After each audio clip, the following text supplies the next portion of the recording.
I kind of see a comparison between like high level nutritionists or at least popular ones, but kind of like politicians in a sense where like, Yes. well, yeah, people are kind of like either all in for them or they're all out against them. And I think as the listener to these people, it's your job to have a good funnel to go, I like that part that he says, and I don't like Yes. that part that he says. And it's not because I'm basing this off on emotional decisions, because this is why I know what this thing works for sure and this thing doesn't. So I'm gonna take the good from this guy and leave the bad at the door. And you kind of do that all across the board and you kind of make it your own. And I think that's why your approach has been my favorite, to be honest, because it's been basic, but that's not actually common. Most people aren't actually having a basic approach to Mm. nutrition. They're having this very extreme approach, and those are the ones that people follow. And to be honest, a lot of people aren't like really like going to get their levels checked or going to get blood work done. Like they just follow these diets and like, hey, I lost 10 pounds, so I must be doing good. Um, but you haven't checked under the hood, so how do you really fucking know? And that's another thing I recommend people start doing. I think that's a really important. Like your buddy, like how would you know your fucking all that white was in your blood if you didn't go get it checked in the first place? Dude, I'm so glad you said that. People need to get their blood work done. And it's never been easier now than ever in history. Like you can go online. I use this website. I'm not sponsored. I don't do sponsored posts. It's this website called, I just learned about it recently, ULTA, ULTA, ULTA.com.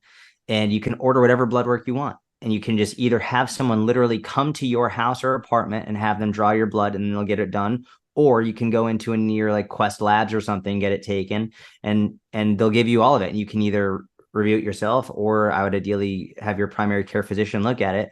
But everyone needs to be getting blood work done. I would say at the very least one time a year. I try and do it like once a quarter or once every like 3 to 4 months. It's super, super important. And you're right. If you don't know, then you have no idea how healthy you are or how healthy you aren't. And your blood work is the most accurate way. You can't go by how you feel. You can't. How you feel is honestly irrelevant when we're talking about blood work. There's so many things that can be happening that can be blood pressure. High blood pressure is literally called the silent killer because you don't feel different with it. And people die, more people die from high blood pressure than almost anything else in the United States every year. High blood pressure is one of the leading causes of death among the entire United States world population. And it's called the silent killer because you don't know you have it unless you're checking. And you don't check your blood for it. You do take a blood pressure test. But that's one of the most important things to check. And it's one of the most dangerous things you can have. And you will have no clue that you have it. Yeah, that's so crazy. My family has it naturally. You're just everyone's Yeah, mine as well. everyone's fired up over nothing in my family. It's always a jacked up system for us. But no, you're right. I went to Quest last year, and I wanted to get my testosterone levels. I was just Yeah. curious. I just wanted to like we always hear people in their 30s, more than ever have the lowest testosterone than they've ever had. So I was curious, and I got them checked, and then the doctor said they were good. He's like, "Hey, you have high testosterone," and I was actually kind of bummed out because I was like, "Why do I look like this then? This is fucking frustrating." Do you know what the level was? Do you remember? No, I don't remember. He gave me the levels, and like honestly, it was a little. He gave a good scientific breakdown, and I forgot. But he's Got it. like, "This Okay. is like the normal range. This is the high range," and I was like, "Oh, okay, cool." Um, but yeah, they were good, and I was like, "Okay, cool." And I had made a conscious effort before that, to make sure that they were like I was getting good sleep, I was working out a Good. lot, and I did like a good month of working out and eating correctly. So I felt like okay, maybe those influence the blood work for sure. Um, but yeah, I mean, I feel like that's super important. And also I don't know if I know there's companies out there. I don't know which ones, but like there's companies that you can find out which foods kind of benefit you more than which ones don't, or which ones you have allergies to, which ones actually you thrive off, which cause inflammation. I remember Rogan actually mentioned that one time, but I don't know exactly what companies are like that. Do you know any of anything like that? No, no. What I do is I go to Ulta and they have so many different amazing blood tests you can get. They have like cancer screening ones. They have so many options. I just look at my overall markers. So I look at my inflammation markers and I'll see what happened. I literally just finished a 30-day experiment because right now a huge fad in the fitness industry is saying that blood sugar spikes are bad for you. You should never eat anything that spikes your blood sugar. And it infuriated me so much. And I've seen people wearing their continuous glucose monitors on their arm. It's like these are for diabetics. These are not for everyday people who are healthy. And so I got a continuous glucose monitor I wore it for 30 days. And throughout the 30 days, my experiment was I'm going to spike my blood sugar every single day and I'm still going to lose weight. And over 30 days, when I deliberately spiked it every day, got it all on camera, I have all the data. I would have gummy worms. I would have watermelon. I would have oatmeal. People are hating on oatmeal. I literally had a quarter cup of pure sugar. Just I spooned it in my fucking mouth. Um, I had I had Gatorade, everything you could imagine to spike my blood sugar. Candy. I had a big bowl of pho, like the noodles, like all that. I lost over 12 pounds in 30 days of spiking my blood sugar every day.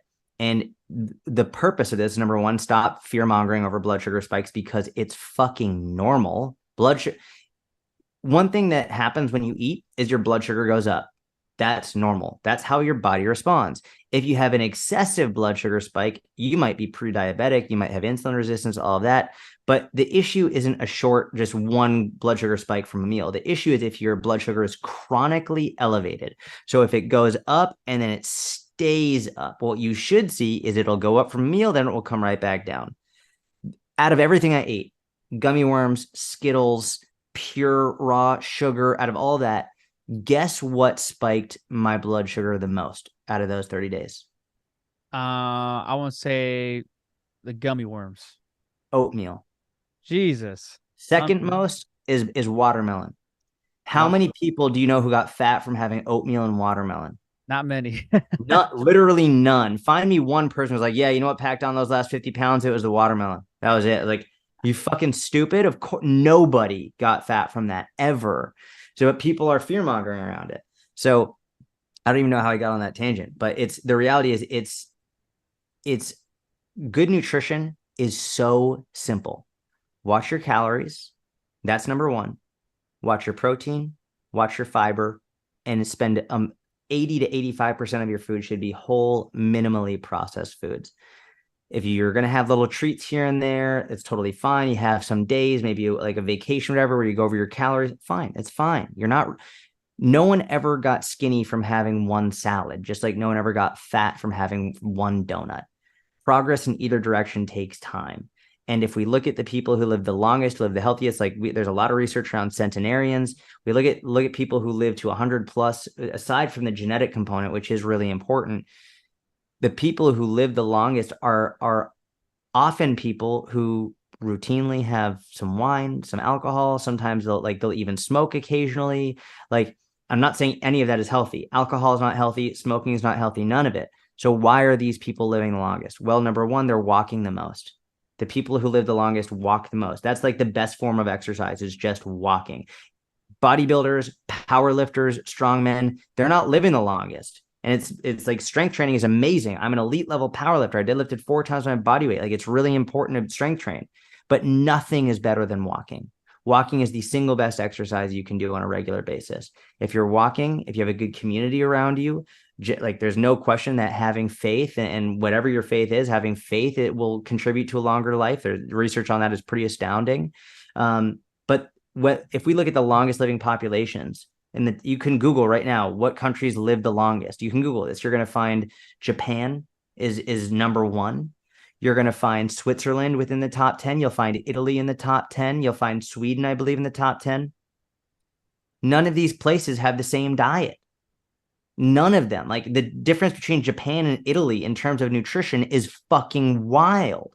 So what does this mean? Like, one has a ton of carbs. Actually, they both eat a lot of carbs. Japan has a lot of white rice. Italy has a lot of carbs. What's the commonalities here? They walk a lot. They don't stress out over work. They work to live. They don't live to work. And what this tells us is that you can eat what you want to eat. You can enjoy your favorite foods in moderation. Your diet is important, but walking is, I would say, number one. Maintaining a healthy body fat is number two. And maintaining healthy body fat comes from watching your calories, watching your protein, watching your fiber, and eating mostly whole, minimally processed foods. Like, that's what it boils down to.